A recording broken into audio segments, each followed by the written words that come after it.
Hello guys, honestly today I'm just so happy. Today I'm just so super happy, and I don't know if I should be happy or sad after watching what Eric did and after finding out that he got arrested for what he did. Honestly, I don't know if I should be happy or sad, but it's like I just used to be happy. And I don't know if there is someone else out there who is so obsessed with what Eric is doing like I am, because oh my god, honestly, I'm not going to deny this.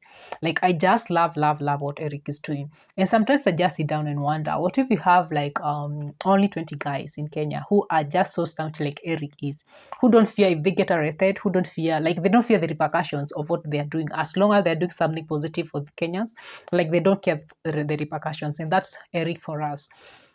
And I just fail to understand, like, why do they keep on arresting Eric? Why do they keep on arresting Eric? Like, we all know that Eric did nothing wrong, especially today. Like, he did nothing wrong. Not only today, like, even the previous time, like, when he was giving some ungas, the other time when they were blocking the Parliament Road, when they were demanding to speak with Tuetangula, like they did totally nothing wrong. And I wonder, why do they keep on arresting Eric for doing something right, honestly, for doing something right? Because if I was asked, I think, though that's my opinion though, why do they keep on arresting Eric for doing something right, and then they act as if it's something so big to an extent that they are being arrested ati wanatoka na bail for what? Why? Mbona washikwa ati wanatoka na bail? Like they did nothing wrong. What they did is they demanded to speak to Etangula, and they did totally nothing wrong. Like we all know they did nothing wrong.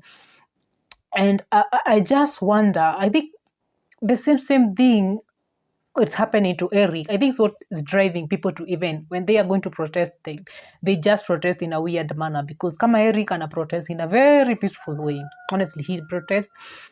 Should that be even classified as protesting? Because honestly, what Eric does, I feel like protesting ni kijina kikubwa. Protesting is kind of something bad. Protesting in Kenya, protesting means something so bad in Kenya, because when you hear some people are protesting, just know there is going to be kind of some restrictions. They're going, like kutakuwa na blockage ya barabara fulani, kutakuwa na like some businesses zitastopishwa place fulani. But what Eric does is something so peaceful. Like every single time that Eric ana protest, hutasikia like kuna biashara fulani imefungwa, hutasikia like kuna watu wasiji wamefungiwa hawakwenda job, hutasikia like kuna watu wana complain they got their phones snatched, sijui nini. Like you never hear such kind of weird cases.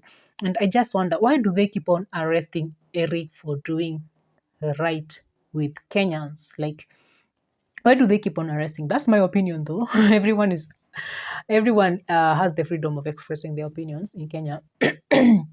And today, after seeing what he did today, honestly, after seeing him with a lot of CVs carrying and heading on his way to State House, it struck me. Honestly, it struck me, and it reminded me of a period in my life when immediately after I graduated, and how I hustled. I hustled to get job, how I used to print every single day, printing and photocopying a lot of CVs, a lot of application letter, taking them to every single office that I think they can hire me, even if atakama was advertised. Like it reminded me of those era when I used to do that, and it felt bad. Honestly, it felt bad. And it made me realize that there is so many Kenyans who are just like me, or maybe some are even worse. Like because after honestly, because after all those hassles of the za kunoka every single office, sending my CVs, sending my application letters, pleading with people to give me job, honestly I got none. Sikupatanga job, like sikupatanga job.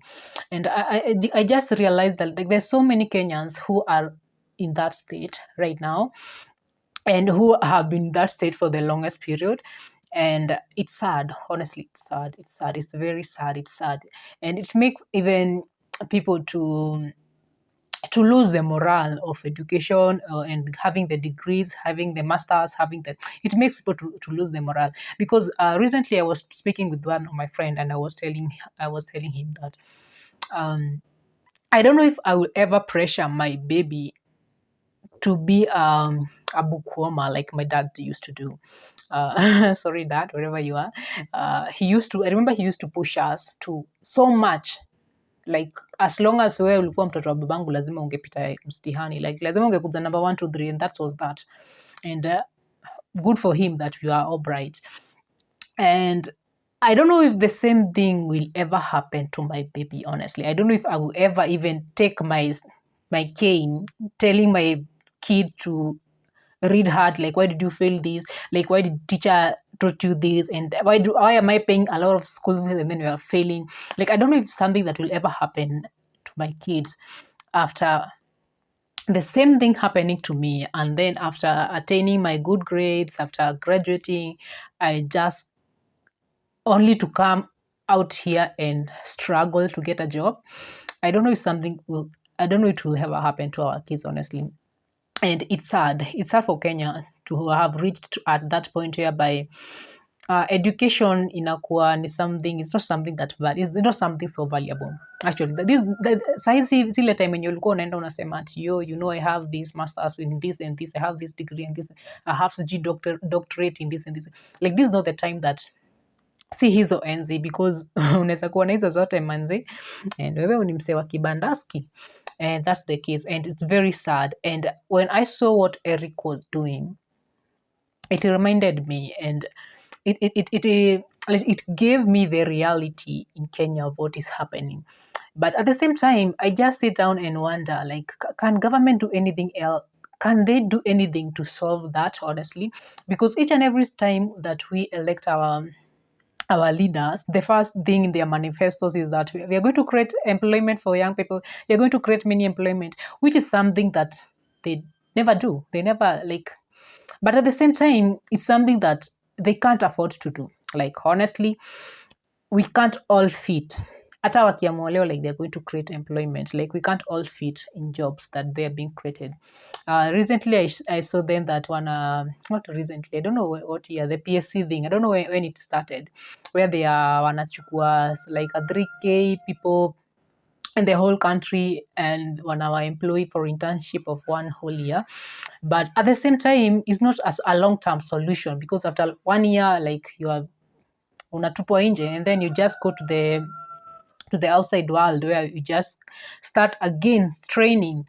And it's a sad situation that we are as Kenyans. It's a sad situation that we are as Kenyans. And Eric brought it up in a positive way, and honestly he did deserve to be arrested. And I don't know if this time that pia atatolewa na bail, because honestly hata kama ni bail ya pesa kidogo aje, I think he does not deserve such kind of treatment after echoing what is happening in Kenya currently.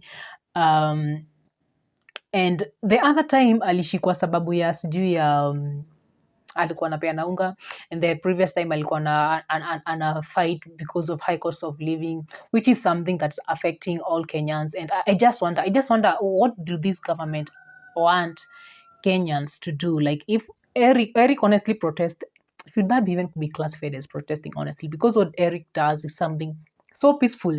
You know, for Kenyans, to pick any protest is something big. But what Eric does, okay, it's a protest, but it's something so peaceful, not even to be classified as protest in Kenyans. Because Kenyans, tunajua protest ni kuchapana na mawe na polisi na tear gas. That's what we classify as protest.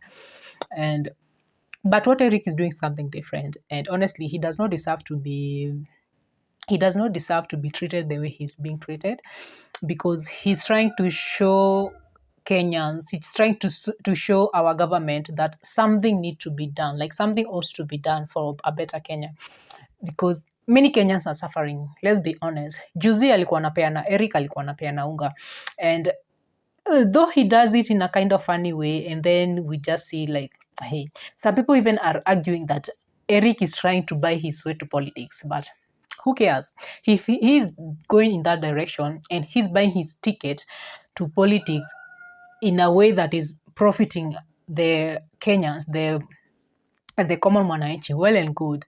And it's sad. It's sad because what Eric is doing, I believe that Eric is in a better position. Like Eric sahi hata akaamua kutoenda kustrike, ataweza kuafford the unga, ataweza kuafford the mafuta, ata afford kufill the gari yake, like ata afford the basics in Kenya.